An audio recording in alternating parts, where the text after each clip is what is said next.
Hi, this is Gilbert Gottfried, and this is Gilbert Gottfried's amazing Colossal podcast with my co-host Frank Santopadre, and we're once again recording at Nutmeg with our engineer Frank Verderosa.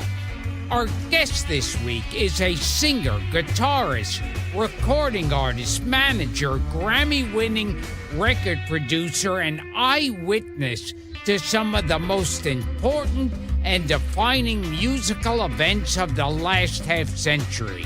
As one half of the British pop duo Peter and Gordon, he scored 9 top 20 hits, including I Go to Pieces, Lady Godiva, and the million-selling #1 single World Without Love, penned by his longtime friend Paul McCartney.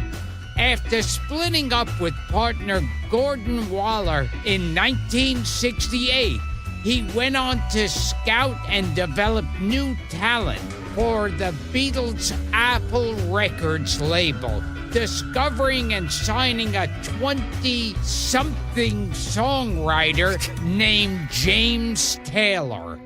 He produced over a dozen Grammy-winning recordings and worked with artists such as Linda Ronstadt, Neil Diamond, Diana Ross, Elton John, Randy Newman, Ringo Starr, Billy Joel, Bonnie Raitt, and even Steve Martin and Robin Williams, and is responsible for such hits as Fire and Rain, You've Got a Friend, Shower the People, You're No Good, When Will I Be Loved, and It's So Easy to just name a few. You want more? He's also a former child actor, a member of Mensa, and the first person to ever hear I Wanna Hold Your Hand when a young Paul McCartney and John Lennon played it for him in the basement of his mother's house. Wow. Please welcome a man of multiple talents and our first guest to be appointed a commander of the British Empire, the legendary Peter Asher. Wow, what an intro. I should take you with me everywhere. Thank you very much. That's amazing. It's like a whole opening act. That's it. Thank you. Now, before anything else, Yes, sir. your grandfather was Lawrence of Arabia's lawyer? Yes, he was. Yeah, Wow. He was also an amateur playwright and a musician, but he was a solicitor, and one of his clients was Lawrence of Arabia. It's true. Fantastic. And did he go to his office on a camel? No, I don't think so. Yes. No, but he did show. My mother met him when she was little. Wow, your mother met T.E. Lawrence. My mother met T. Lawrence. She was around 17 or so, and she did tell her father how incredibly handsome she thought he was, and there was a way, and she couldn't remember exactly how he told her, but he made it clear that that was not what he was interested in, that an attractive young 18-year-old woman was not what Lawrence was looking for in life. And I've always wondered exactly how you explained it back then, because you didn't go, oh, he's gay, that's for sure. Oh! But she was apparently tactfully informed by her father that not to get her hopes up. Wow. I just keep seeing Peter O'Toole in my head. Of course, because we don't really know the real T.E. Lawrence looks like. We could look it up, but most no, he people was handsome. He was extremely handsome. He was handsome. There's photos. He was very handsome and in captain's uniform and everything. But. Right. And the other thing is, if anyone listening out there looks up the name Peter Asher, early photos, and looks on YouTube for one of his earlier performances, you are or were Austin Powers. Well, no, not really. But what is apparently the case, and what Mike Myers has confirmed, is that there were some photos of me back in that era that definitely informed the look of Austin Powers to a considerable degree, because I did have the bad teeth and the square black glasses that I was copying Buddy Holly and so on. There's a thing that TMZ did, where they actually lined up some photos of me and Austin Powers to make the point, which do look remarkably, as they put it, the poor guy really did look like Austin Powers. But the character was not based on me. I think it was based on a DJ called Simon Day, I think, and a few other people. So not that I wasn't shagadelic, I'm sure, but you were shagadelic. But I was not the role model. But I was apparently to some degree the visual inspiration for the look. Did you ever talk to Mike Myers about it? I did once. Yeah. I mentioned it to him, and he kind of nodded. Yeah, that's fun. Yeah, because when I look at those photos, it's scary. No, it is. He definitely. There was one particular picture, where you can really see that he kind of went, well, maybe he should have that look, Yes. So, yeah. Before we get into Anyway, Peter and Gordon, I want to talk. You brought your mom up, and I want to mention to Gilbert just before we turn the mics on that your mom, you not only come from a musical family, but your mom was a teacher. She was in the London Philharmonic. She was a professional musician. She played in various orchestras, in the Halle Orchestra for a while, and for Sir Thomas Beecham, and I'm not sure which other ones. And then she was oboe professor at the Royal Academy of Music in London, yes, and also taught privately, taught at the academy and gave some private lessons. And did she teach George Martin? Do I have that right? That's one of the strange coincidences. Yeah. Wow. By the time I met George Martin in a completely other context, he went to the Guildhall School of Music where she was a guest professor, and he was one of her pupils. Yes, he was an oboe player. And here's a question I always ask people who knew George Martin. Do you think the Beatles could have made it as big as they did without George Martin? I don't know about as big, but the Beatles would have made it whatever. They were that good. Yes. I mean, there is a level of talent that is undeniable and unstoppable, in my view, that whatever happens, it would have made its mark on the world. Did George help the Beatles records be even better than they would have been otherwise? Absolutely, yes. Does the genius of their records owe George a huge debt of gratitude? Absolutely, yes. Is he one of the best record producers in the world? Yes.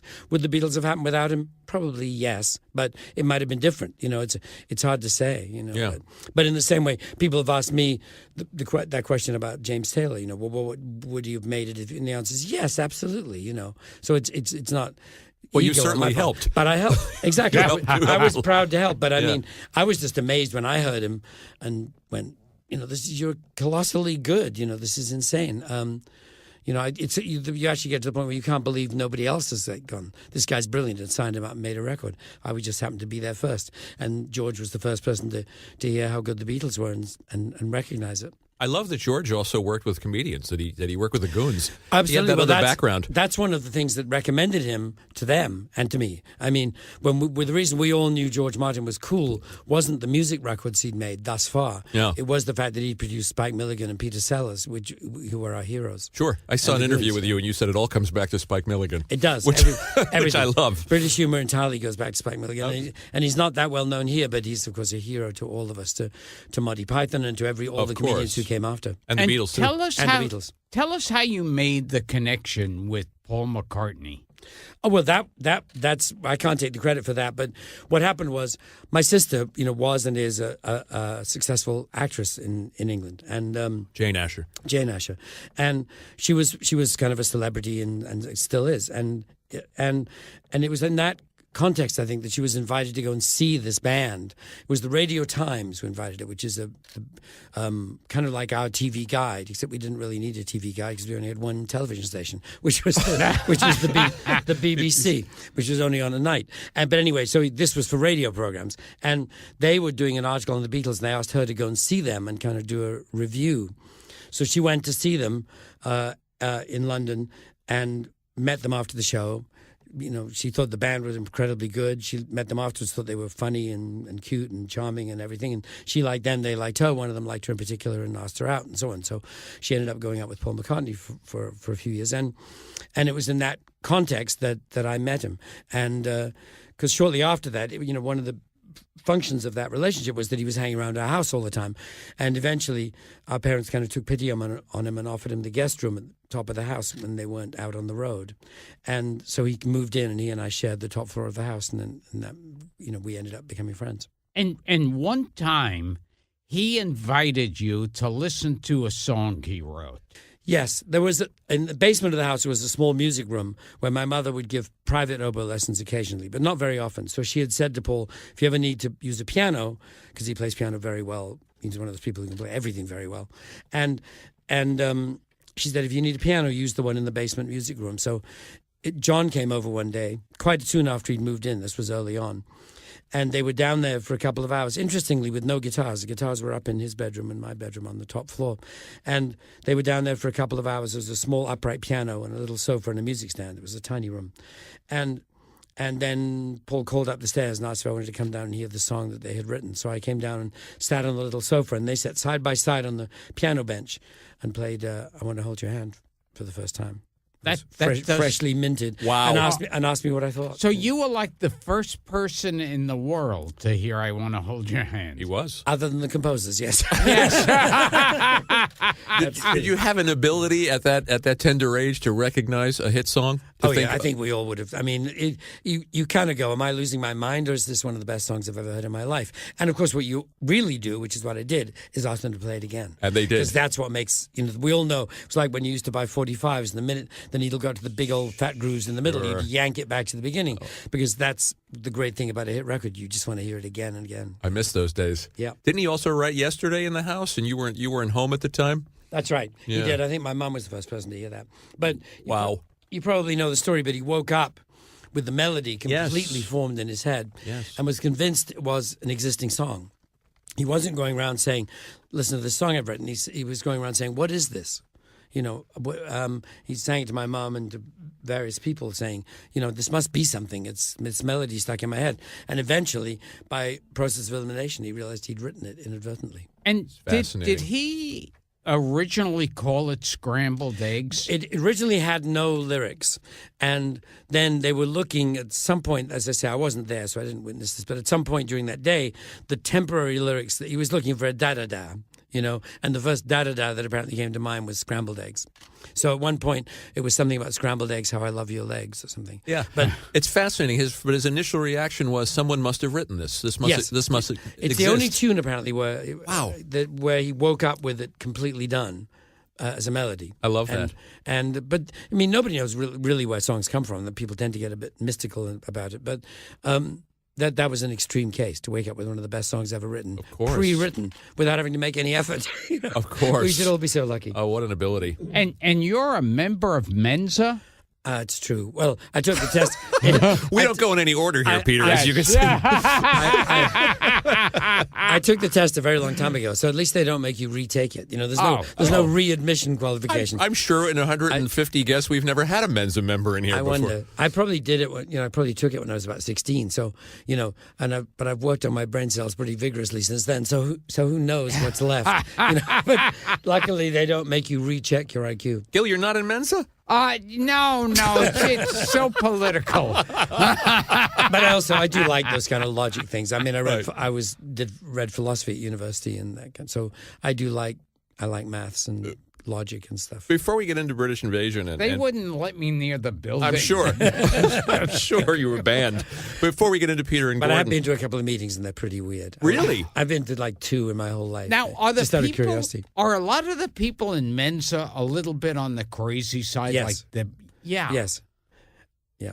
That's interesting. So in what way? What are they just like out there? Like they can't? No, it's just a bunch of people. But I'm not sure what I don't really know what it's for or what you'd expect. They're all going to get together and solve the world's problems in 10 minutes over dinner. But no, it's IQ, as we all know, measures a particular kind of thinking ability. Sure. It may or may not be any use. Gilbert found this interesting, too. We want to get into the British invasion, too. There's so much to cover with someone like you, Peter. But also, you were a child actor. I was. You worked with one of Gilbert's favorites, Alistair Sim. I did. We were in a film called Escapade together. Fascinating. Yeah, it was a good film, actually. I saw it not long ago. They had a revival of it in L.A. They were talking about some particular period of British filmmaking. I can't remember what they called it. And some film research body was doing the screening, and they figured out I was not dead. And I was the only person in the film left. So they said, Right. "Will you come and talk about making the movie?" I said, "Yeah, of course." And you worked with Claudette Colbert. I did. Claudette Colbert played my mother. I Wow. got a great picture of me kissing Claudette Colbert very vigorously. How about that, Gil? It happened one night. And you worked with this actor, Jack Hawkins. Yes. Sure. He was my father in the same film that Claudette Colbert played my mother. We were in the outposts of Malaya fighting the commies on behalf of the British Empire. In the film, we won. In real life, not so much. I was just saying, like years ago, I was watching a talk show, and Jack Hawkins had just had his vocal cords Yes. removed. He did quite a few films after that. I mean, even with some lines that he would do with the buzzy thing, they're getting better anyway. But And it seemed like he was talking about it, and the way some people burp the alphabet, he would burp the words. Yes, that's what. Yeah, there's two ways they do it. Either they swallow the air and kind of talk over the burp, or they use those buzzy things like electric razors. But he got really good at it and could actually. He was actually in a couple of films where he had short lines and he would get away with it. I'm just curious about He was a terrific actor and a very nice man. terrific actor, Jack Hawkins. Yeah. And then I did a film with Cecil Parker. I don't know if you remember. One of my favorite British actors. Don't know that name. Oh, look him up. You'll know him. Cecil Parker. He's in everything. I know Cecil Kellaway. No, look up Cecil Parker. He's in everything. Okay. How did you and Jane get into acting in the first place? I mean, your dad was a physician. Your mom was a musician. It's odd. The stories I'm told, I can't really remember, but apparently some agent or somebody spotted the three of us. I've got two sisters, Jane and Claire.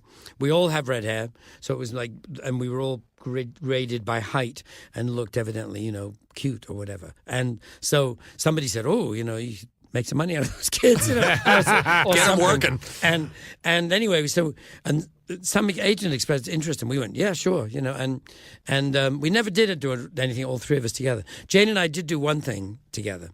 Because I did a number of the old Robin Hood series, if you remember that, with Richard Green, and the black and white, which is a very interesting story, by the way. That's another thing we could talk about for hours. But it was all created by blacklist Americans who'd gone to England to find work. Hannah Weinstein put the thing together. It was the first episodic TV ever made in Britain. She would do a show a week. Blacklisted writers who had to go overseas. Largely blacklisted writers that went overseas. Fascinating. Anyway.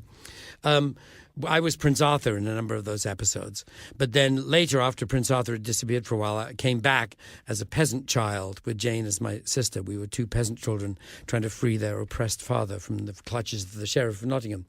That's the only thing we ever did together. But you can find it. It exists. I didn't know it was. I know the series, but I didn't know there were blacklisted American writers behind it. Hannah Weinstein's the producer, and I don't think she's related to the Weinsteins as we know them, but she was a blacklisted producer, left-wing Jewish producer from L.A. who'd gone to London to work. How about that, Gil? Wow. Along with a lot of cool writers who went there, too. So all of them, the whole crew was basically blacklisted. No, the crew probably was. Not the crew. I'm sure the union but crew the had to be creators. English. But I think the creators, I understand writers. Certainly Hannah Weinstein, was the key figure, and they used some blacklisted writers as well to write episodes. I got to dig into that. Yeah. So how did music, you're always musical, it was a musical family, but you obviously decided at some point not acting. Yes, I'd like to think I made that decision, but it could be that the acting community made that decision. Well, we'll give you credit for it. No, I mean, by the time I got to school, Jane quit school when she was about 15. She knew acting was for her, and she didn't need school, and but I went to Westminster, which is a serious, what in England we call a public school, which isn't really public at all. Expensive and hard to get into, and it was a very serious school. It was in the middle, founded by Queen Elizabeth I and all that stuff. And so they would never give you time off to go and be in a film or anything. So between that and the fact that I probably wasn't getting as much work as I was, I just started taking school seriously, and I could combine school and music, but not school and acting. And at the risk of getting the wrath of Beatles fans the world over, you introduced John Lennon to Yoko Ono. I was responsible for that meeting. I started a bookshop and an art gallery with some friends, two friends of mine, Barry Miles and John Dunbar. And Miles ran the bookshop, John ran the art gallery, and I was the third partner, and also put some of the money I thought I was making in pop music. Turned out it wasn't really, but that's another story. Into the bookshop and the art gallery called Indica. named, of course, after the plant cannabis indica. Maybe some botanists and Oh. and That tells us a lot. yes, exactly. And so we were trying to be like the City Lights bookshop or something. It was, it was effective. William Burroughs came over and did a reading. Ginsberg did a reading there. It became Saw that in the research. spot. And then we opened this art gallery, and John had heard about this Japanese American artist who we thought sounded wacky enough to be in our cool avant-garde gallery. So John got hold of her and asked if she'd come and do an exhibition. She said yes. We took an ad in the paper, and she came over and everything. And the way these things work, you'd have an opening night for the press and everything with wine and cheese or whatever. But we sometimes had a pre-press opening that we would invite friends to. And by this point, the Beatles were amongst my friends. So we invited everybody, and one of them came, and that was John. So that's where he and Yoko met. And a lot of people have this very easy answer that it was Yoko who split up the Beatles. No, I don't think so. I mean, they were arguing about a lot of different things, and, I think, some of them got annoyed about Yoko, but in the end, it was Alan Klein that they were arguing about, when they'd agreed that they wanted some serious businessman to come in and rethink the whole thing, because by then it had expanded into numerous areas beyond music. Apple Records was one thing, but it was films and electronics and clothes and this, that, and it was going a bit nuts. They just couldn't agree on who that person should be. And John was determined that it should be Alan Klein.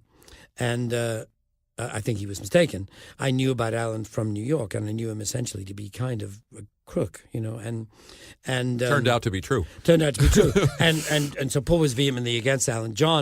Alan Klein somehow talked John into it, the way these people do. Maybe he told John he was going to make Apple great again or something. I don't know. Whatever it took, but however these crooks talk us into electing them. But it didn't work, And anyway, that was what I think. If one thing brought Paul and John to a point of departure from each other, that was it. And you were at Apple then, so you were in the, Apple, middle of some of those arguments. The minute they chose Klein, I resigned. Right. So by the time John arrived, I had left. And took James Taylor with you. By the time Alan arrived, I had left. And the relationship between Yoko and John, how did that, your opinion?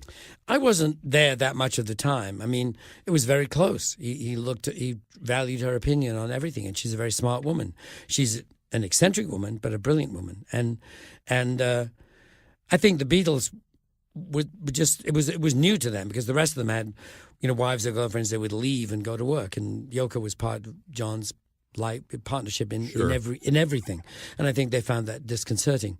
But I mean, no, she and John loved each other very dearly, no question about that. But I wasn't there enough to comment beyond that. Let's talk about Peter and Gordon and meeting Gordon. You met Gordon at Westminster School? Met Gordon at school, yes. We were, essentially, we were both, we were the only people we ran into who also played the guitar. By this time, I'd got a guitar. I played various instruments badly. I'd never kept up with my piano lessons or anything musically. Both my sisters are much better musically than I am. They both read music much better than I do, which is probably why I'm the only one making a living in the music business. That's ironic.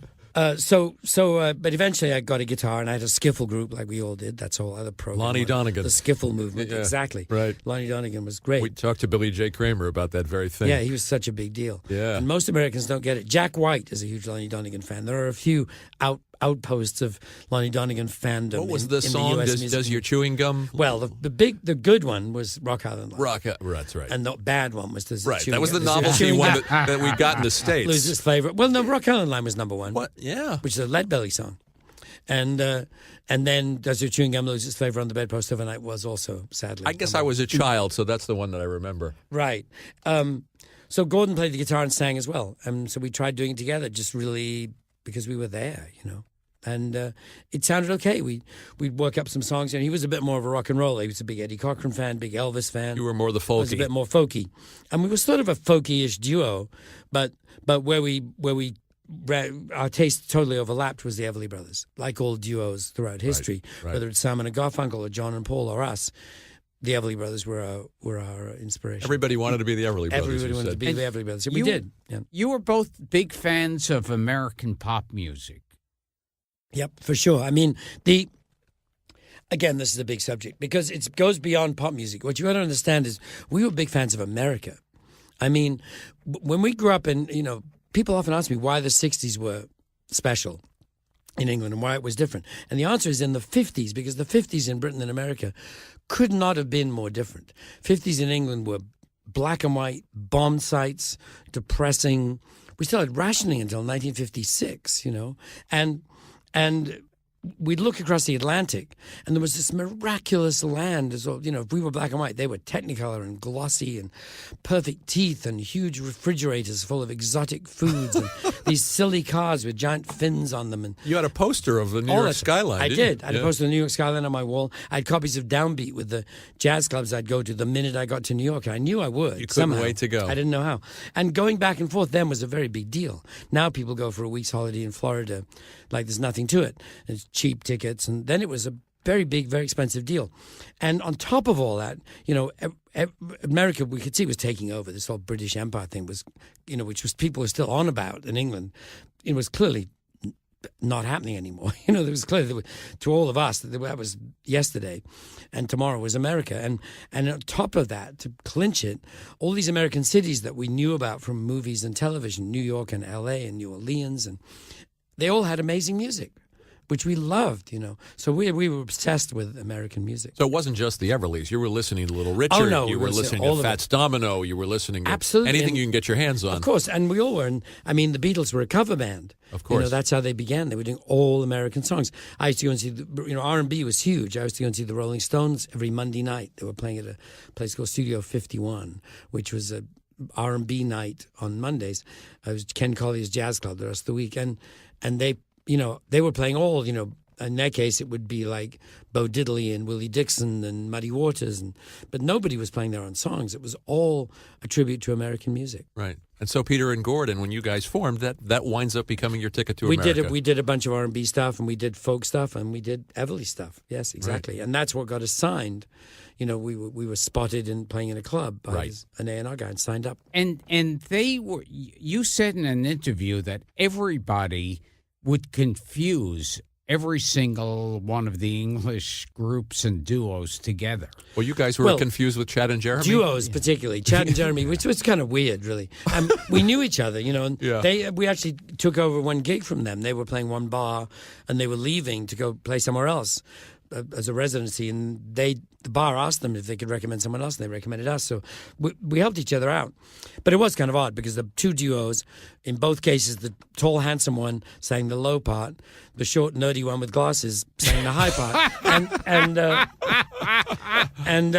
So, I mean, it was, and what would happen is they did things that we didn't do. They did like the Patty Duke show. They were on Batman. Oh, sure. The Dick doing Van Dyke acting, show. and the Dick Van Dyke show. Right. And people would congratulate us, but they were never on Ed Sullivan, and we were. So, that's great. But so what happened is, we would do Ed Sullivan. People would congratulate them, and you kind of go, And that was the one where they had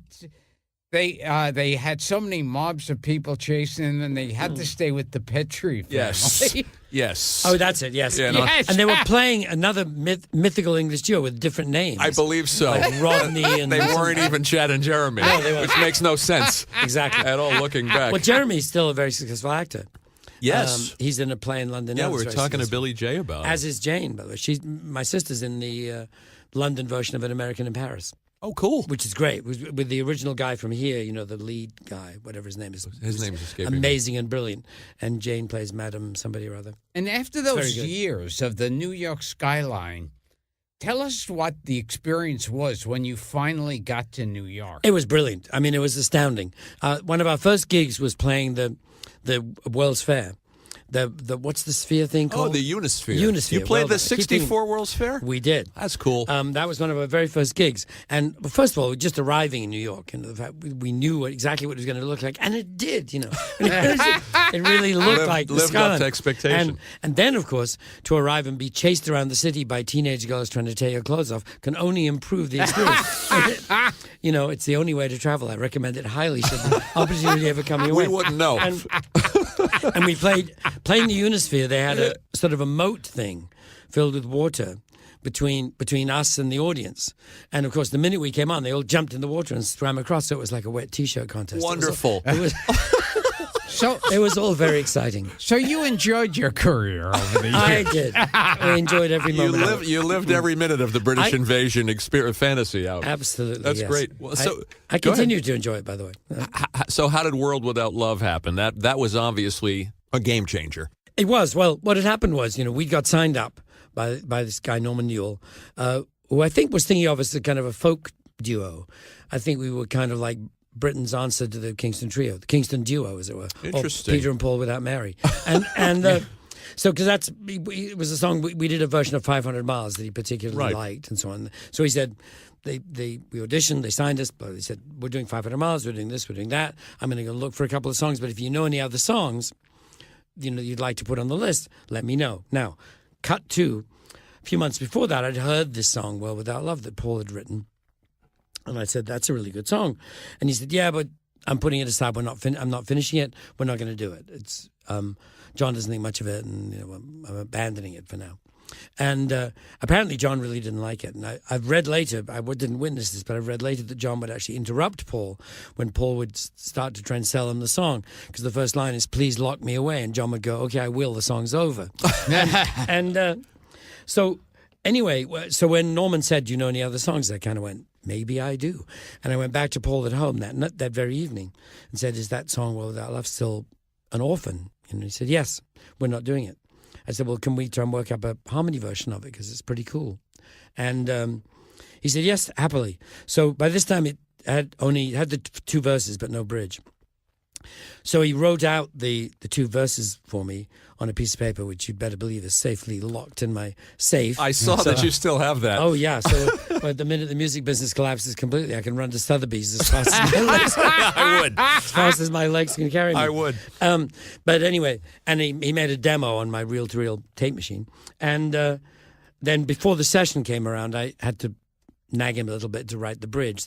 So I wait, and in a while bit. Which he did, and it went on the list, and we recorded it that very first day. And by the end of the session, there was no doubt in anyone's mind that was going to be our single. We weren't folkies, we were going to be pop stars. And it came out only a month later and went to number one in the UK, number one in all over Europe, and eventually, to our disbelief and incredulity, number one in America. In fact, it was the first British invasion number one in America after the Beatles. After I Want to Hold Your Hand stopped being number one, we went up there, which is insanely great. The only snag for me was by that time I'd left Westminster. Gordon was still there because he's a year younger. I was at university doing philosophy. And in England, they don't let you leave and come back. We don't have these mysterious credits that you have over here. Right.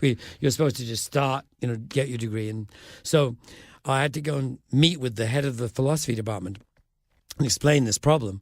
And finally, I convinced him this was a completely unique opportunity, and he gave me a 1-year leave of absence to go and get all this rock and roll nonsense out of my system and come back and get my degree. And tragically, of course, I have to admit to my shame that I'm still on that 1 year's leave of absence. Well, you had bigger fish to fry. Well, yes, exactly. Yes, exactly. I just have to absorb certain things here. You're the first human being to hear I Want to Hold Your Hand. And you have songs being just handed over to you by Paul McCartney and John Lennon. It's true. It's true. It was a leftover song. But what's interesting is because people go, well, how did you get all those other songs? And we didn't do any getting at all. They took songwriting seriously. I mean, if you read any interviews with the Beatles back then, one of the questions we all got asked is, what are you going to do when this is all over? Because the assumption was, confident assumption, that 2 years was the max for a pop career. And they would always say, we will be songwriters. Because they didn't just want to be Eddie Cochran and Elvis and Buddy Holly. They wanted to be Lieber and Stoller. Oh, and Bacharach and David. Bacharach and David. Wow. Pomus and Schumann. Sure. They knew that. They looked upon it as the sort of a separate career. And songwriters, I mean, if you have a big hit single, you make damn sure you write the follow-up. You don't want somebody else cashing in on your success. So when we came back from our first trip to America promoting World Without Love, the second single, Nobody I Know, was written with a bridge, waiting for you. Waiting for us. So we didn't have to do any begging. That's what songwriters do. They give you the songs you need. What's the moment like? And there are only so many people on the planet that could answer this question. The moment that you find out that you have the number one record in the country. Well, it's insane. And number one in England was insane. Number one in America meant more to us. and it's the same when the Beatles got the same phone call 6 months earlier or whatever it was. That I Want to Hold Your Hand was number one because they knew they would get to go there, and that's what we knew. In other words, it meant we were going. It was America. a phone call. The news came to you in a phone call. Yes, came to you in a phone call, and that was like the irrevocable proof that we were going to get to go to this land that we dreamed of going to, and we did. It's funny to think, because you told us about how the English had this dream world view of America. And when the English invasion was starting, America looked at everyone coming from there thinking, oh, this is the hip spot. I know. Isn't that weird? And as I say, that's what people ask is why were the 60s so cool? And it was a reaction. It was a reaction to the bleakness of the 50s. Because, everyone tried, they crowned a new queen and said it's a new Elizabethan age and blah, blah, blah. But eventually it wasn't until the young people kind of went, we're going to screw all this. Everyone in the 50s tried to dress like a grown-up, You tried to look older than you were. And suddenly everyone went, I'm not going to do that. I'm not going to wear a suit like my dad. I'm going to wear these absurdly silly clothes and velvet and flowers and bell buttons. and it changed everything. And then America fell in love with. America was doing it too with the whole hippie thing, but sure, there was something radical that happened in England, which was a distinct reaction to the bleakness of the 50s, and there was a reaction to the 50s in America too, because they were a bit conventional and certainly sturdy, but they weren't miserable like they were in England. Do you want to? Are you feeling brave, Peter? I think so. Yes. Since we're talking about World Without Love, yes, and he's been excited about this. He sang Wichita Lineman with Jimmy, and Jimmy. So I'm told. I didn't consult with Jimmy before I came. You should have. I probably should have. Perhaps you should have. Jimmy is a good friend, and I'm a huge fan. He's the best. But that's one thing I failed to do is should I let him sing with me? Well, we always ask. All right, I'm gonna have to carry you through this. Yes, exactly. Don't worry, we'll do it. Okay, you follow Gil. the script, and I'll join you on Follow his something. lead. Okay. Okay. You follow the script. Okay. Here we go. Please lock me away, and don't allow the day here inside where I hide with my loneliness. I don't care what they say, I won't stay in a world without love. Birds sing out of tune, and rain clouds hide the moon. I'm okay, here I'll stay with my loneliness. I don't care what they say, I won't stay in a world without love. So I wait, and in a while I will see my true love smile. She may come, I know not when. When she does, I lose. So baby, until then, lock me away. And don't allow the day here inside where I hide with my loneliness. I don't care what they say, I won't stay in a world without love. Second bridge, take it, Gilbert. So I wait, and in a while I will see my true love smile. She may come, I know not when. When she does, I lose. So baby, until then, lock me away. And don't allow the day here inside where I hide with my loneliness. I don't care what they say, I won't stay in a world without love. One repeat. I don't care what they say, I won't stay in a world without love. And an instrumental.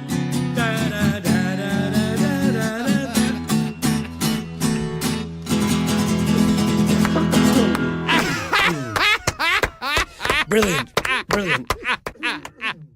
Peter and Who Gilbert. needs Gordon? Brilliant. Peter and Gilbert, ladies and gentlemen. Thank you very much. That was fun. Birds are not the only ones singing out of tune. Oh, yeah. And the interesting thing is, there's these weird lyrics floating around, which when she does, I lose, which came from God knows where. It's on the web in places, but it's wrong. So when she does, I'll know. Oh, wow. I apologize for that. No, it's quite all right. But Yeah. every now and then you look up the lyrics and it says lose. But if you listen, we're definitely singing no. And he wrote no. How strange. I have the handwritten manuscript to prove it. When she does, I'll know. So, but when she does, I'll Right. lose. Right. That's kind of insulting. I should- yes, I should When she have finally known. turns up, you go, uh-oh. I'll start proofreading the Loser. lyrics going forward. Here's another thing I like about Paul living in your house is Yes. your dad had arranged for an escape route for him. Yeah, my father found a way over into a neighbor's house on the roofs so that Paul could escape, because, of course, it became known eventually that he was there. The weirdest part, of course, must have been for, because his house was in Wimpole Street, which is that whole Wimpole Street, Harley Street medical zone. So my father saw patients there, too, as his consulting rooms as well as our house. So he would have patients come, and there'd be like a crowd of girls on the doorstep, and we never explained. Completely bewildered. This is the only doctor in England with groupies, Right? Now, a strange thing in your life that reminds me of a movie that I saw. What's that? Yep. Oh, you were the best man at the wedding for Marianne Faithfull. I was, yes. Now, Marianne Faithfull did a strange movie. Girl on a motorcycle? No, I Another think one? it was Irina Palm, Ah. Okay. where she's a grandmother. Oh, this was more recently. Yes. Not young, beautiful Marianne. Oh, no, this is old, the cool old Marianne. Yes, Okay. yes. She's great. I love Marianne. Anyway, no, I don't remember that. I haven't seen it. She's a grandmother who's retired and, struggling for money and Yeah. has a handicapped son. And the movie is how she just falls into a job where where guys go to a place, put their dicks through a hole in the wall, and Marianne Faithfull on the other side jerks them off. Where And on this is- earth did you see this? This is a movie. It's actually not a bad film. Well, there you go. I wasn't aware of that. That's a showstopper. That's very good, yes. And it wasn't like a sex comedy or anything. How It was like strange. very serious. I have to research that. Yes, Yeah. and I have not seen it. I could bring it out with Marianne, I suppose. Maybe I wouldn't. But Maybe I wouldn't. Tell us about part of the experiences you just mentioned, playing the Sullivan Show. And what was that like? it was great. I mean, it was I'll tell you an interesting story, though. The reason we weren't on the Sullivan Show when we first got here was indirectly Alan Klein again. Uh-oh. And I'll tell you why. Not being evil, but actually being clever. He had set up a system whereby when all the new English singles came out, he would have them shipped immediately that week, the new hot releases, straight over to New York. And occasionally he would cover them on his label, Cameo Parkway. And Bobby Rydell did a cover of World yes. Without Love the minute it did come out in the UK, before ours came out in America. He put his out, went in the charts. And then when ours came out, we luckily knocked him out of the charts, and ours became the hit. But meanwhile, when we got here and our agent tried to get us on Ed Sullivan, they were going, fine. But then they said, we're going to sing Well Without Love. We went, no, you can't do that. Bobby did that song last week. So Oh, bad timing. because he was a regular on the Sullivan Show. Right. So we didn't get on Sullivan till later when with another McCartney song called I Don't Want to See You Again. Right. But that was why we weren't on, was that What was Ed like to you didn't meet him. Mr. I mean, Sullivan? It was Mr. Sullivan, and you didn't really meet him. But what they did tell you, when you finish and bow, look over at Mr. Sullivan, and if he puts his arm out, you walk over and shake his hand. But if he doesn't, you don't. But he did, of course, or I wouldn't be telling the story. From England, the two London youngsters who met while they were attending Westminster School and developed into top-flight stars. Ladies and gentlemen, Peter and Gordon.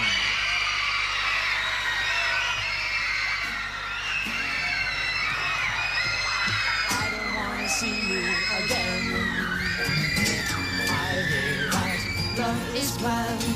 How can I understand when someone says to me, I don't wanna see you again? Why do I cry at night? Something wrong could be right. I hear you say to me, I don't wanna see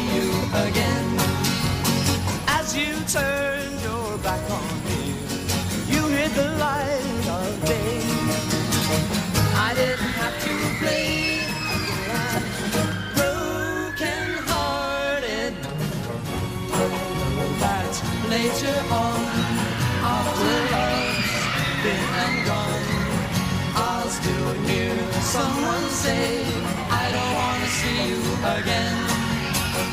As you turned your back on me, you hid the light of day. I didn't have to play happy and broken-hearted. I know that love is blind.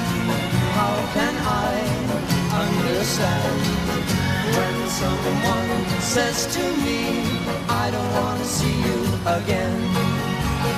I don't want to see you again. I don't want to see you again.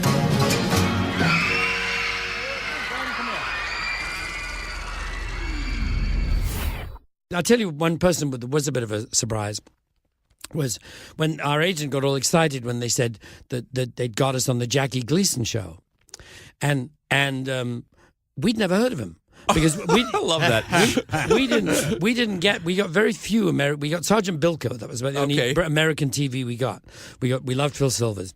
We didn't get the Honeymooners, so we had no idea. And everyone's going, "Oh, Jackie Gleason, this is amazing, so cool you're on his show." So we were quite excited. It was this legendary guy. So we went. This is when he had a variety show down in Miami. Sure. After the Honeymooners, but Yeah. they would do a bit Jackie of Gleason show. They did a bit of Honeymooners in the middle. That's of right. it. So we went down there, and walk on the set, and there's this obnoxious, drunken asshole of a man being really horrible to everyone. Not to us; he didn't even speak to us. But the crew, the cast, we were kind of, this guy's a complete shit, And that, of course, was the immortal Jackie Gleason. no! The great one. Since then, the Honeymooners, learned it all by heart. I recognized he was a complete genius and had every right to be as asshole-ish as he wished. But he certainly was using that right to the fullest on this particular Amazing. occasion. But then we did Red Skelton, and he, on the other hand, was not drunk and not unpleasant at all. He was very nice. Did you do Milty's show too? No, we never did. Oh, okay. Not sure. Oh, that saves the question. Red I was gonna Skelton. ask. The internet cannot be trusted in certain respects. Well, They maybe have we you, did do. They have Maybe you we did guys do. playing the Burl show. Maybe we did. Yeah. We did a few. I don't remember meeting him, but I don't remember. Maybe we did. All right. Who knows? So Peter and Gordon. If it's on the internet, it must be true. I do. This must be true. I also want to ask you about one other hit. I want to ask you about "I Go to Pieces," written by the great Del Shannon. Yes. Yeah. What was he like? I mean, He was great. A great talent who came to a sad Very end. nice. I mean, that was another one we sort of picked up off the floor in a way because we were on tour with the Searchers, another great English band, and Del Shannon, and he'd written this song that he thought would be right for the Searchers, and inexplicably, and to my mind, mistakenly, they turned it down. They said, "Thank you very much. I don't think it's right for us." They actually could have made a good record of it, but we'd overheard it and kind of went, "Oh, well, if they're not doing it, can we have it?" And we worked out a version and said, "Look, hold that song. We'll cut it as soon as we get back to England," and we did. Great track. And so when Peter and Gordon finally split up in '68, you decide to go in different directions. Well, we did. The interesting thing is we didn't actually split up. You did. You didn't officially split up. No, I mean, we never said this is our last gig. We never had a big row. We never had an Everly Brothers punch up on stage or anything. We just drifted into a kind of hiatus. And I confess that when the hiatus went on for 10 years, 20 years, 30 years, my assumption was we're not going to do some more. But of course we did. Gordon and I got back together after 38 years. Thanks to Paul Schaefer. Thanks to Paul Schaefer. But to go back to where you were, where were you again? Oh yes, that's when I went off and to do other things. I decided different paths. I wanted to be a record producer. I knew that. Right. I loved the process of making records from the day we first went in the studio, and so I did. And that's a career I deliberately went after. And you were sort of like at one point not as excited about performing as you were about being in the creative process. Yes. Well, performing then was very different, too. I mean, we had fun. We had a great time. But it's like, you probably saw it 8 days a week. And when the Beatles... It's great, by the way. Yeah, it's terrific. You're recommended. Oh, yeah, terrific. Ron Howard's a great friend and a brilliant filmmaker. But so, you couldn't hear yourself. They couldn't hear you really. Sure. I mean, it was an experience. But music now, it's great. The technology's changed everything. People forget they were singing through the PA system when they would play arenas. Monitors in those didn't days. exist. Yeah. The word monitor didn't exist. There were jobs that we have now that didn't exist. Front of house mixer didn't exist. Guitar tech didn't exist. I mean, no, all that stuff. And monitor mixer, no monitors. You were using whatever PA was in the building, including like the same thing they announced the score over was what you Right, so sang. when they play Candlestick Jurassic Park. Yeah. That's what they're singing. Crazy. Yeah. And then you just had big amps on stage. Nothing was mic'd except the vocals. It was crazy. So you couldn't hear yourself. You couldn't hear anything. They couldn't hear you. It was kind of annoying. And I loved the studio, completely. So I decided I wanted to, and then got lucky enough to find an artist I believed in. That's when I became a manager as well. And you said that in an interview that how much it's changed being on the road. Completely, yes. What are the changes? Well, as I say, some of it is the technology. Some of it's the fact that it's organized now. It was chaotic then. I mean, everyone was making it up as they went along. I mean, there are aspects of it that have maybe become too corporate and too organized on a grand scale, with crazy $300 ticket prices and, all that stuff. It's just got very elaborate now. But, so there's a certain homemadeness that one misses, but there's no question that when you go to a show now, you expect to be able to hear everything and see everything and get a real production, and you do. Sure. And it's great and it's exciting. So it's changed radically. It's stunning to think that this even on our level, even when I play clubs, I still go out and I do a memoir show thing with a band. Right. And then I've lately been doing a bunch of gigs with Albert Lee, a genius guitar player. Absolutely. Singing, you may know. Who played with the Everly Brothers. Who played with the Everly Brothers, among Sure. others, and Emmylou Harris for years Sure. and all that stuff. But even for us, it's completely different. I mean, we can hear ourselves. The audience can hear everything perfectly. You can really make a show sound good. Your guitars sound like real guitars. And back then, there was none of that existed. And I think the Beatles were getting tired of that, not being Completely. able to hear themselves. Completely. I mean, Ringo says it was only by watching their behinds, their whole backs and movement, that he knew what song they were doing. Right. I mean, Right. it A was combination of bad tech and screaming. Yeah, and exactly. screaming Combination of fans. bad tech and screaming fans. Right, I mean, right. that scene in 8 Days a Week when Ringo comes out and he's trying to stop the drum riser falling over before he climbs Yeah, on it. And it's fascinating. It's insane. Yeah. I mean, I remember we had one guy on the road, doing everything. And I was kind of, when we toured with the Beatles, I went, well, this will be different. They had two, But now a band like the Beatles would have 100, Of people course. and semis and, the changes beyond measure. So you went your separate ways. Paul asked you to take a job at Apple.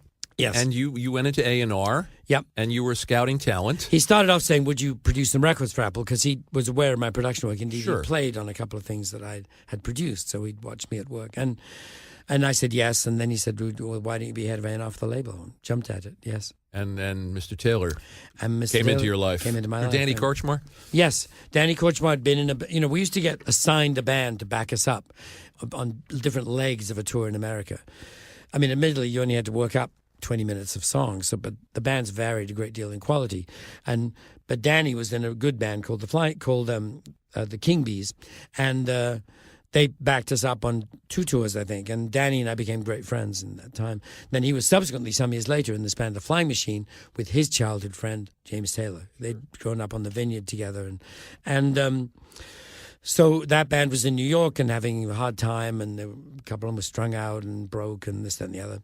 And the band broke up, and James decided he would go to London. He had a girlfriend he thought he could stay with in London. And Danny gave him my phone number, just said, here's a friend of mine in London. If you're going to be there, give him a call. So he called me up out of the blue and came over. And what did you hear? Which song would you... Something in the way she moves, Something's Wrong, Knocking Around the Zoo. Mm-hmm. Not Carolina in My Mind. He wrote that a few months later. That was probably Soak Around the Sun. Not sure what else. But you knew straight away. I was knocked out. I mean, everything. I mean, he had played the guitar brilliantly, this finger-picking style that obviously owed something to classical playing. He'd been listening to Segovia and Julian Bream and stuff, and not just, folkies. Plus, but then he was using these kind of jazzy Manhattan's records kind of chords, but singing with this beautiful folky tenor. And of course, back in that era, the term singer-songwriter hadn't been invented.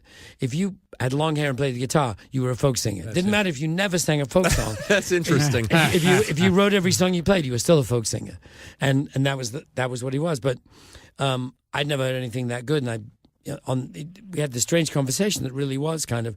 I said, "Look, I've got this new job. I'm head of A&R for a new record label. Would you like a record deal?" And he said, "Yes, I'd love one." And so within 2 days, I had him in the office meeting the Beatles and signing up. And they responded too. They loved it too. I played them Something the Way She Moves in particular, and they all agreed. And What's not to like? what's not to like? And so we signed. He was the first artist signed to Apple. And that gets us back to another subject we brought up on this show. Which is? Songs that mention other songs in them. Well, I believe, and I hope this isn't bad information too, but that something in the way she moves in some way inspired George. Well, we have to assume so. Yeah. Right. Yeah, George had certainly heard it and liked it. Right. And then wrote a song with oddly similar lyrics. Yeah.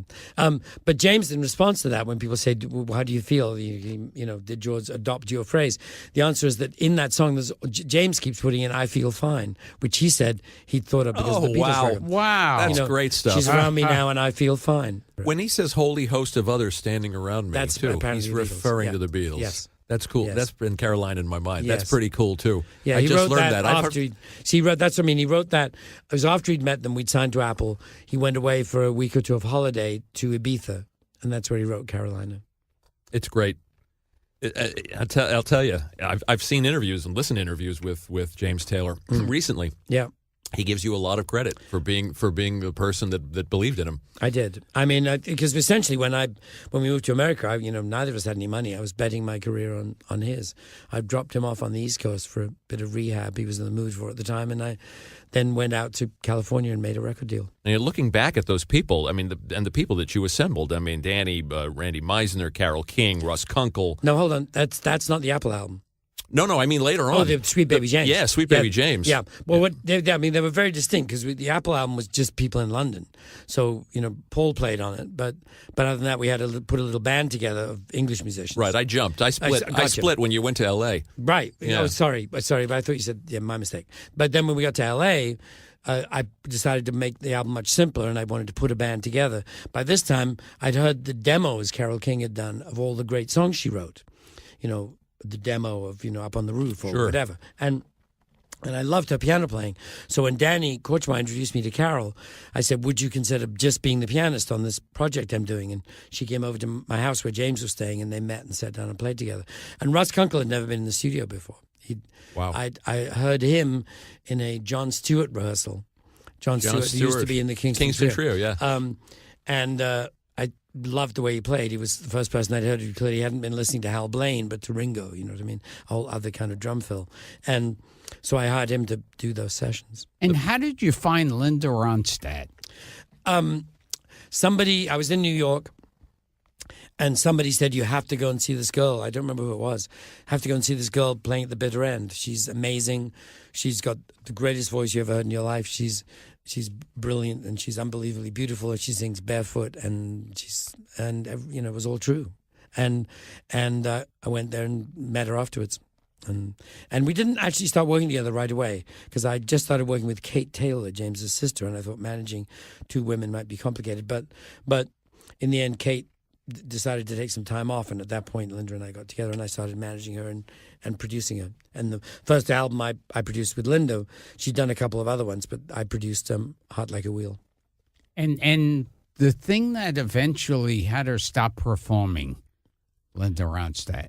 Well, she has Parkinson's. Yeah. How's she doing, by the way? She's, as well as anyone with a very unpleasant disease course, can be doing. of course. She's fine, She always worries about her brain, because she goes, I feel my brain turning to Swiss cheese. But she's so brilliant. She's one of the most smartest women I've ever met. Incredibly well-read and Best girl singer clever. you ever heard in your life, I've heard she you is. say. It's amazing that those two things would apply to the same person, but they do. Yeah. She's no reason they shouldn't, but it's very fortunate when someone's an amazingly good singer and is incredibly smart and well-read and fascinating. So I've treasured her as a singer and as a friend. But yes, so Parkinson's stopped her singing, and she can walk a bit and stuff, but it's a very annoying disease. We're fans here. Yeah. And those me too. albums, She's the greatest. Prisoner in Disguise, Heart Like a Wheel, Simple Dreams, Living in the USA, they're wonderful records. Thank you very much. And if our listeners, we have about 1 million people now a month listening to the show. Wow. If our listeners do not know these albums, by all means,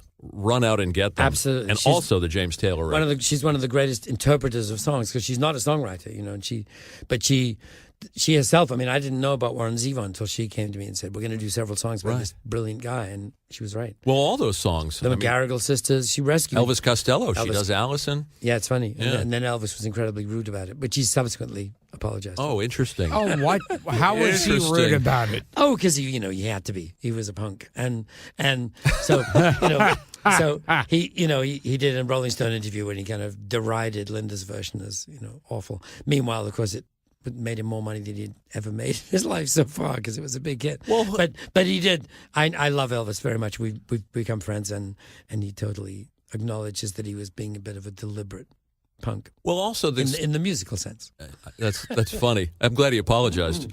The songwriting. I mean, not just Zevon and Elvis Costello, but I mean that you guys were picking, Stones covers, Orbison, Buddy Holly. I mean, you went to the best places. We did. I mean, Belinda and I were fans of a lot of the same people, and so we did that. Yes, it was fun. I love When I Grow Too Old to Dream, which on Living in the USA. I don't know which one of you decided to pick that one, but that is an absolutely. I think that was Linda. I think stunning. I'm not song. sure. Generally, I'm the one usually picking some of the rock and roll ones because Linda would make an all slows album given the choice.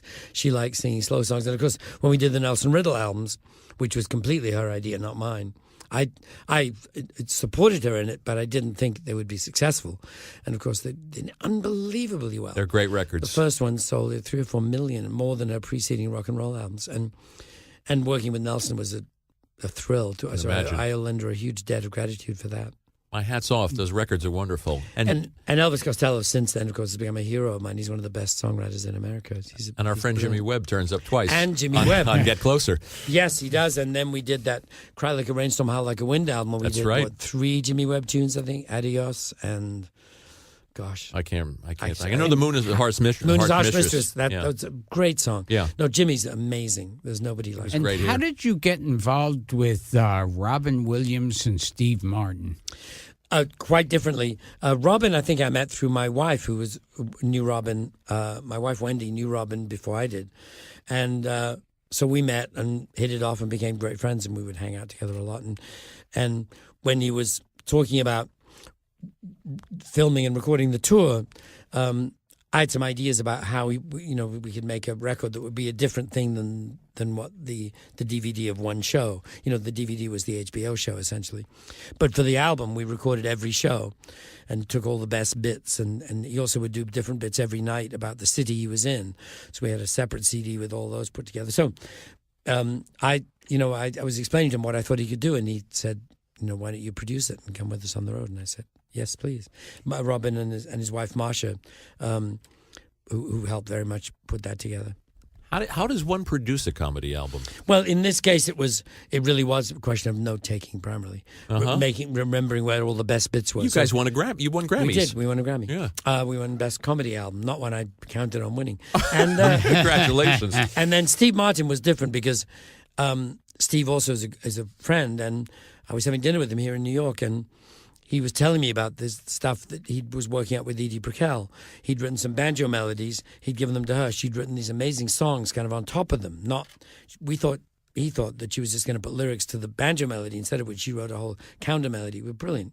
And I heard those over dinner at Steve's house. And again, we were talking about, I said, these are really good. You should make an album, and here's how I think you could do it. So it wasn't strictly a bluegrass album, but make it a little more adventurous than that. Put some other instruments in it and real strings and not just a fiddle, and so on. So, and the same thing kind of happened. I was actually on the plane home the next day that Steve emailed me on the plane and said, do you want to produce the record? And I said, yes. So basically, I'm always out hustling for work. That's what it comes down to. You're the busiest person we've ever had on the show. I was looking at your website. I did those 2 Steve and Edie albums, and then, of course, they turned that into a Broadway show, Bright Star, which is a terrific show, which ran on Broadway for a while. Not long enough to officially be a hit, but we did 100 and some shows. And it's opening in L.A. This fall at the Armington. And so I was music supervisor for the show, and then I produced the cast album, which we were nominated for Tonys and Grammys and all that stuff, which was exciting. So you have your hands in everything. I do. I work with Hans Zimmer a lot. Yeah, you're doing movie music. Stuff. Yeah. So I like to keep busy. I'm not going to take up golf and move to Florida or anything in the near future. Just a couple of last questions, Peter. We know you got to go, and you've been such a sport. Oh, it's a pleasure. And just filled with information. In addition to recommending those Ronstadt albums, I'm going to tell our listeners too to get those James Taylor albums, for God's sake. I mean, they're wonderful. Gorilla, JT, In the Pocket, Walking Man. They're all wonderful. And everybody, you get to hear everybody on them. I mean, Paul and Linda McCartney show up. Art Garfunkel's on there. Yep. David Crosby, Graham Nash, everybody. Yep, it's true. It's true. And I will also I will plug my shows with Albert, if I may. Please do. We're doing a With bunch Albert of Lee. shows with Albert Lee here on the East Coast, starting with the Cutting Room this Sunday. But do come if you can. And celebrity biography, And I'm doing the celebrity biography thing, which is a great show. Keeping my acting career going, because that's my acting career does every now and then pop up again. I did a film. I had a small role in a film called Doris and Bernard. I don't know if anybody saw it. No, who's in that? It was an HBO movie. Okay. My friend Bob Balaban, Yes. who I'm actually having dinner with tonight, directed it. And there I am again, hustling for work. And, and We're big fans of his. they did this great movie about Doris Duke. Susan Sarandon played Doris Duke, and Ralph Fiennes played the butler, who has this peculiar, confusing relationship with her throughout the whole movie. In order for Ralph Fiennes to get the job, the old butler has to get fired. So I was the old butler in pages 1, 2, and 3, serving Susan Sarandon her watermelon at the wrong temperature for breakfast, and getting fired. Yeah, I was. So without me, Ralph Fiennes couldn't have got anywhere. And you were in the Ruddles movie. I'd also like to point out. I'm in the second Ruttles movie. The Yes, second yes, one. Yes, Yeah. yes. Eric Idle's a dear friend Yeah. and a genius. And the great Neil Innes. Yep. Yes, Yeah. and Neil Innes. So Absolutely. we have to ask you this real quick. Yep. Gil, you have anything else? No. We let this man get on with his life, and maybe Yeah. he'll take us out. He'll be kind enough to take us out with a song. First of all, Faust, the Randy Newman project, is another masterpiece. Oh, so thank you. You have my Thank you. That was fun my to admiration. do. That was fun to do. We had James Taylor, Elton's on there. Don Henley, Elton John, Linda Ronstadt, Bonnie Raitt. Everybody, get that Incredible. one too. Yeah, that's a good one. So, just the last thing. That's the 50th anniversary of Sgt. Pepper. So we'd be remiss in not just asking you about it. I mean, even if it's just. I remember visiting the studio a couple of times, so I'd heard little bits, but not much. I mean, I wasn't in the studio hardly at all. I mean, people. Oh, I think if everyone who says they were at a Beatles session was actually there, it would have been as big as the Albert Hall. But but what I did do was hear the whole thing when it was finished. I remember distinctly when Paul brought home a metal lacquer. They just assembled it all and put it together the first time and played it. It was just in our dining room at home on an ordinary old record player, the kind with a lid, and it sounded amazing. Just the mono lacquer straight from the studio, and I was blown away. And I realized that albums were never going to be the same. Never going to be the They same. were talking about that, I think, on PBS recently, the making of Sgt. Pepper. There was a great special on PBS. Yes. Wonderful, with a musicologist Yes. who really takes you through the. Like how impossible Now, I've been it working- was to do that then. Yeah, because it was all 4-track. I mean, the technology was fascinating. I could go on about that for hours too. But yeah, no, I've been working with Apple Records, that Apple, quite a bit lately. Indeed, I also have a radio show now. Tell us about that. I have a radio show every Thursday night at 8 p.m. on the Sirius XM on the new Beatles channel. They gave me asked me if I could do an hour show once a week, and I get to play pretty much whatever I want because it's supposed to be Beatle related. Right, of but course. once you include everything that influenced the Beatles and everyone they influenced, that's everybody. It's a wide net. That's everybody. Right, So right, so right. I try to tell a story, a thread that goes through it all, and include some cool music that people might not have heard. And I heard That's Thursday nights at 8. Thursday Eastern. nights at 8. On Eastern. where can they get that? Sirius XM. Sirius XM. On the Beatles channel. Okay, that's great. Now I'm going to listen to that for Yeah. sure.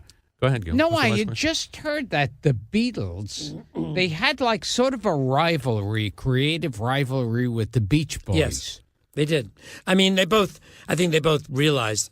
I can't remember what the order is anymore, but was it Sgt. Pepper then Pet Sounds. Then Pet Sounds? I Or can't the other No, way I around? think Pet Sounds came out when the Beatles heard that. Pet Sounds is first, but Yeah, they'll maybe go- so. So they what one way or the other, Pet Sounds maybe inspired Sgt. Pepper, and then the Beach Boys, But I think it was definitely a case of somebody doing something brilliant, and their big rivals going, "Oh shit, how are we going to beat that?" And so and it was an amiable musical competition. Absolutely. And just, everyone trying to be better than everybody else, which is what show business is all about. Because I think McCartney had heard Pet Sounds.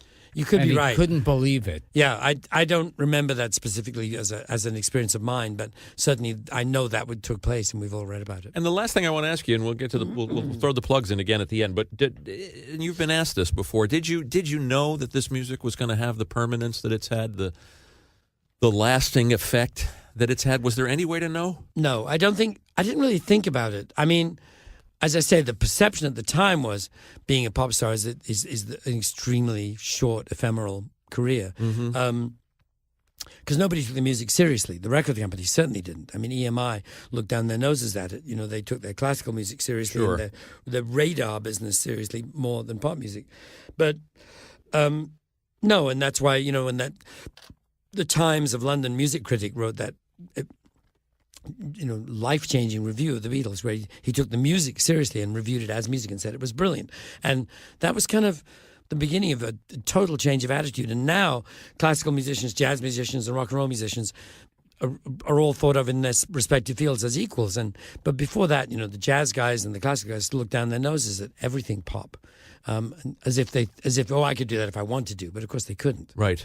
Right. They're each of them up at very particular arts, and now pop music's given the respect it's due. Great. We know you got to fly. Do you have time to do one more with him? Sure.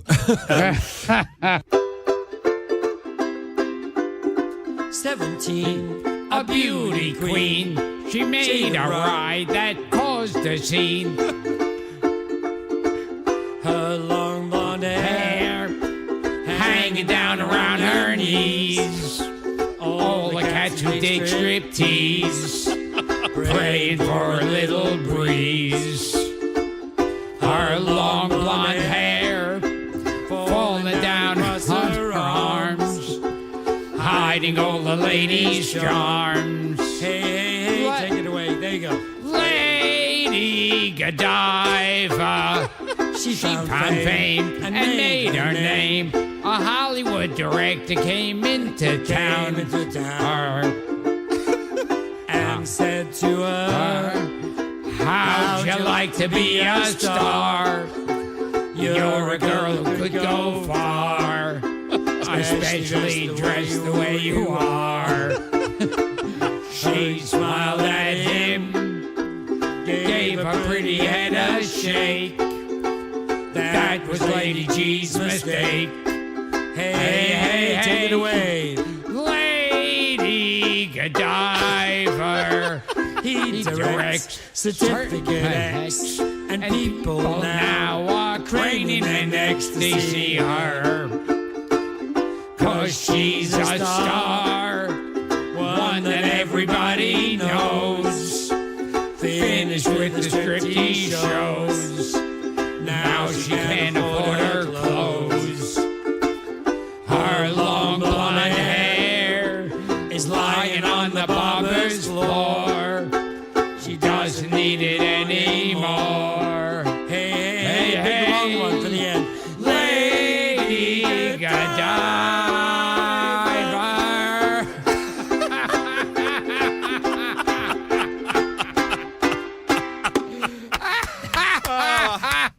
I can die now. Terrific. Very good. Peter, thank you. Never sounded so better. much. Thank you. Give us the plugs again. If you look on peterashermusic.com, there's a whole itinerary. on We'll there. send people Come that- to a show if you can. Because the nice thing about playing small places, I get to say hello to everyone afterwards and hang out and stuff. So do come and say hi. Well, I'll tell you what, we're going to put up, too, the video that our friends have just been taking here, and we'll put it up on social media tonight just to get... Absolutely. That should be deeply embarrassing. Yes. So, I'm Gilbert Gottfried. This has been Gilbert Gottfried's amazing Colossal podcast with my co-host Frank Santopadre. And we've been here talking to my fellow Mensa graduate, Peter Asher. I doubt that. Peter, this was a treat. Thank you very much. You It are was fun. someone we could talk to for 7 hours. Oh, yes. I warned you. I can go on forever. Thank you for doing this. Thank you very much. It's a Okay, pleasure. pal. Thank you. Thank you, gentlemen. This is my